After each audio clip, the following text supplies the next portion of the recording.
ಈಗ ಸನ್ಮಾನ್ಯ ಅಧ್ಯಕ್ಷರೇ, ಇಲ್ಲ ನಾವು ಮಾತಾಡ್ಬೇಕಲ್ಲ, ನಾವೇ ಪ್ರಶ್ನೆ ರೈಸ್ ಮಾಡಿದ್ದು ಅವರಲ್ಲ. ಅವ್ರು ಆರಾಮಾಗಿ ಕೂತಿದ್ದಾರೆ.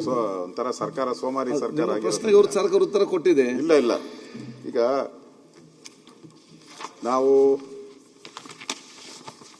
ಅಧಿವೇಶನದಲ್ಲಿ ಕಳೆದ ಒಂದು ವಾರದಿಂದನೂ ಕೂಡ ಈ ತರ ಘಟನೆಗಳಾಗ್ತಾ ಇರೋದನ್ನ ಪದೇ ಪದೇ ತಮ್ಮ ಗಮನಕ್ಕೆ ತಂದಿದ್ರಿ.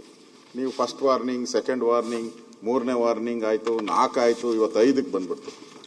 5ಕ್ಕೆ ಬಂದಾಗ ನೀವು ಈ ಸದನದ ಒಂದು ಗೌರವವನ್ನು ಕಾಪಾಡಬೇಕು, ಸದನಕ್ಕೆ ಒಂದು ಘನತೆ ಗೌರವವನ್ನು ತಗೊಳ್ಳೋಂಥ ದೃಷ್ಟಿಯಿಂದ ನೀವು ತೀರ್ಮಾನ ತೆಗೆದುಕೊಂಡಿದ್ದೀರಿ.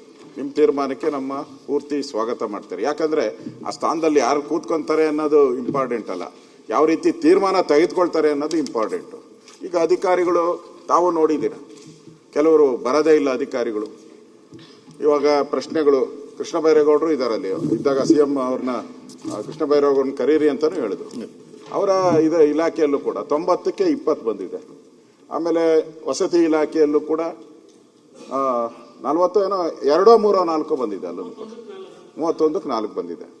ಅಂದರೆ ಯಾರು ಸೀರಿಯಸ್ ಆಗಿ ತಗೊಂತಾನೆ ಇಲ್ಲ ಅಧಿಕಾರಿಗಳು, ಒಬ್ಬರು ಸೀರಿಯಸ್ನೆಸ್ ಇಲ್ಲ ಅವ್ರಿಗೆ. ನೀವು ಹಿಂಗೆ ಹೇಳ್ತಾ ಈಗ 4-5 ಸರಿ ಆಯಿತು, ನೀವು ಆ ಸ್ಥಾನದಲ್ಲಿ ಕೂತ್ಕೊಂಡು ಹೇಳಿದ ಮೇಲೂ ಕೂಡ ಚೀಫ್ ಸೆಕ್ರೆಟರಿ ಅವರು ರಿವ್ಯೂ ಅಸೆಂಬ್ಲಿ ನಡೆಯೋಕೆ ಮುಂಚೆ ಅವರು ಒಂದು ಸಭೆ ಕರಿಬೇಕು, ಮಧ್ಯೆ ಒಂದ್ಸರಿ ರಿವ್ಯೂ ಮಾಡಬೇಕು. ಏನೂ ಇಲ್ಲ, ಚೀಫ್ ಸೆಕ್ರೆಟರಿ ಅವರು ಕೈ ಚೆಲ್ಬಿಟ್ಟು ಕೂತವ್ರೆ. ಅವ್ರನ್ನ ಇವತ್ತು ಕೇಳಿದಾಗ ಅವ್ರೇನು ಹೇಳಿದ್ರು, ನನಗೆ ಈ ಕ್ವಶನ್ಸ್ ಎಷ್ಟು ಬರುತ್ತೆ ಏನು ಬರುತ್ತೆ ಅಂತ ಗೊತ್ತಿಲ್ಲ ಅಂದರು.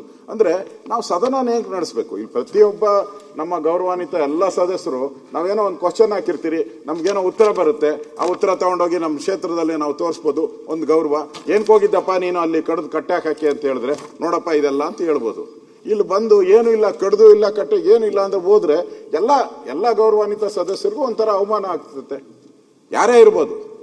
ಆದರೆ ನೀವು ಇವತ್ತು ನಡ್ಕೊಂಡಂಥ ನಡವಳಿಕೆ ಏನಿದೆ ಅದು ಜನ ಮೆಚ್ಚುವಂಥ ನಡವಳಿಕೆಯನ್ನು ನಡ್ಕೊಂಡಿದ್ದೀರಾ, ನಾನು ಅಭಿನಂದನೆ ಸಲ್ಲಿಸ್ತೀನಿ. ಆದರೆ ಅಧಿಕಾರಿಗಳಿಗೆ ನಮ್ಮ ಗೌರವಾನ್ವಿತ ಹೋಮ್ ಮಿನಿಸ್ಟರ್ ಹೇಳಿದ್ರು, ಒಂದು 2-3 ಸಸ್ಪೆಂಡ್ ಮಾಡ್ತೀನಿ ಅಂತ. ಆ ಭಾಷೆಯಲ್ಲಿ ಹೇಳಿದ್ರೆ ಯಾರು ಸಸ್ಪೆಂಡ್ ಆಗಲ್ಲ. ಇನ್ನು ಸ್ವಲ್ಪ ಖಡಕ್ಕಾಗಿ ಹೇಳಬೇಕು, ಸಸ್ಪೆಂಡ್ ಮಾಡಬೇಕು. ಆಗ ಆ ಸ್ಥಾನಕ್ಕೆ, ತಮ್ಮ ಸ್ಥಾನಕ್ಕೆ ಗೌರವ ಬರ್ತತೆ, ಇಡೀ ಸದನಕ್ಕೆ ಒಂದು ಗೌರವ ಬರ್ತತೆ. ನಾನು ಮುಂದೆ ಪ್ರಸ್ತಾವ ಮಾಡೋನಿದ್ದೀನಿ, ಕೆಲವು IAS ಅಧಿಕಾರಿಗಳು ಆಫೀಸ್ಗೆ ಬರಲ್ಲ, 8 ತಿಂಗಳು 9 ತಿಂಗಳು ಬಂದಿಲ್ಲ. ರೆಕಾರ್ಡ್ ಕೊಡ್ತೀನಿ ನಾನು, I will show the record. 8 ತಿಂಗಳು ಆಫೀಸ್ಗೆ ಬಂದಿಲ್ಲ, 9 ತಿಂಗಳು ಆಫೀಸ್ಗೆ ಬಂದಿಲ್ಲ. ಗಾಲ್ಫ್ ಆಡೋಕ್ಕೆ ಟೈಮ್ ಇರ್ತತೆ, ಬೇರೆದಕ್ಕೆ ಟೈಮ್ ಇರ್ತತೆ, ಇಲ್ಲಿ ಬಂದು ಸದನಕ್ಕೆ ಉತ್ತರ ಕೊಡೋಕ್ಕಾಗಲ್ಲ ಅಂದರೆ ಏನಕ್ಕಿರ್ಬೇಕು ನೀವೆಲ್ಲ? ಸಂಬಳ ಕೊಡಲ್ವಾ ನಿಮಗೆ? IAS ಅಂದ್ರೆ ಏನು? ಸುರೇಶ್ ಕುಮಾರ್ ಹೇಳಿದ್ರು, ಏನೋ ಐ ಆಮ್ ಸಾರಿ ಅಂತೆ. ಅಂದ್ರೆ I am sorry, I am sorry. ವಿ ಸೇರಿಸ್ಬಿಡಿ, ಐ ಆಮ್ ವೆರಿ ಸಾರಿ ಆಗೋತತೆ. ಹಾಗೆ ನಡ್ಕೊಂತ ಇದ್ದೀರಾ ನೀವು. ಇಷ್ಟೆಲ್ಲ ಹೇಳಿದ ಮೇಲೂ ಕೂಡ ಆ ಪೀಠದ ಒಂದು ಗೌರವನ್ನ ಕಾಪಾಡೋದು ಅವರೊಬ್ಬರದೇ ಕರ್ತವ್ಯ ಏನಲ್ಲ, ಎಲ್ಲರದೂ ಕರ್ತವ್ಯ, ನಮ್ಮೆಲ್ಲರದು ಕರ್ತವ್ಯ, ಅಧಿಕಾರಿಗಳು ಕರ್ತವ್ಯ. ಮನ್ಸಿಗೆ ಬಂದಂಗೆ ನೀವು ಅತ್ತೆ ಮನೆಗೆ ಬಂದಂಗೆ ಹೋಗ್ತಾ ಇದ್ರೆ ಯಾರು ಕೇಳ್ತಾರೆ ಇಲ್ಲೆಲ್ಲ? ಅದರಿಂದ ಇವತ್ತೇನು ಬೆಳವಣಿಗೆ ಆಗಿದೆ, it is A record, it is A record. ಅಷ್ಟು ಬುದ್ಧಿ ಕಲ್ತಿಲ್ಲ ಅಂದರೆ ಪರಮೇಶ್ವರ್ ಅವರು ಹೇಳಿದ್ದಾರೆ ಸಸ್ಪೆಂಡ್ ಮಾಡ್ತೀನಿ 3 ಜನನ ಅಂತ. ಆಗಬೇಕು. ನಾವು ಯಾರು ಅಧಿಕಾರಿ ಅಂತ ಹೇಳಲ್ಲ, ಯಾರು ತಪ್ಪು ಮಾಡಿದ್ದಾರೆ, ಯಾರು ಕಡಿಮೆ ಅಂಕಗಳನ್ನು ತಗೊಂಡಿದ್ದಾರೆ ಫೇಲ್ ಮಾಡಿ ಅವ್ರನ್ನ. ಸದನಕ್ಕೆ ಅಗೌರವ ಮಾಡ್ಕೊಂಡು ಇವರು ಬೇಕಾಬಿಟ್ಟಿ ಬರೋದಾದ್ರೆ, ಮಂತ್ರಿಗಳು ಅಷ್ಟೇ. ಮಂತ್ರಿಗಳು ಅವರು ಕೆಲವರು ಮಂತ್ರಿಗಳು ಹೇಳ್ತಾರೆ ನಾವೆಲ್ಲ ಸೈನ್ ಹಾಕಿ ಕಳಿಸ್ಬಿಟ್ಟು. ಈ ಮಂತ್ರಿಗಳು ಏನು ಅಂತ ಹೇಳಿದ್ರೆ 90 ಕ್ವಶನ್ ಬಂದಿತ್ತು, 90ಕ್ಕೂ ಸೈನ್ ಹಾಕಿದ್ದೀನಿ ಅಂತಾರೆ. 90ಕ್ಕೂ ಸೈನ್ ಹಾಕಿದ್ರೆ ಅವರೆಲ್ಲ ಬರೆದಿರ್ತಾರೆ 90ರಲ್ಲಿ 70-80 ಉತ್ತರ ಮುಂದಕ್ಕೆ ತಳ್ಳಲಾಗಿದೆ ಅಂತ, ಅದಕ್ಕೂ ಸೈನ್ ಹೊಡೆದಿರ್ತಾರೆ ಮಂತ್ರಿಗಳಿಗೂ ಜವಾಬ್ದಾರಿಯನ್ನು ಫಿಕ್ಸ್ ಮಾಡ್ಬೇಕು ನೀವು. ಯಾಕಂದ್ರೆ ಅವ್ರು ಕಂಟ್ರೋಲ್ ಮಾಡುವಂಥದ್ದು ಮಂತ್ರಿಗಳು ಸರಿ ಹೋದ್ರೆ IAS ಅವರು ಸರಿ ಹೋಗ್ತಾರೆ, IAS ಸರಿ ಹೋದ್ರೆ ಎಲ್ಲರೂ ಸರಿ ಹೋಗ್ತಾರೆ, ಕೆಳಗಿನ ಅಧಿಕಾರಿಗಳು.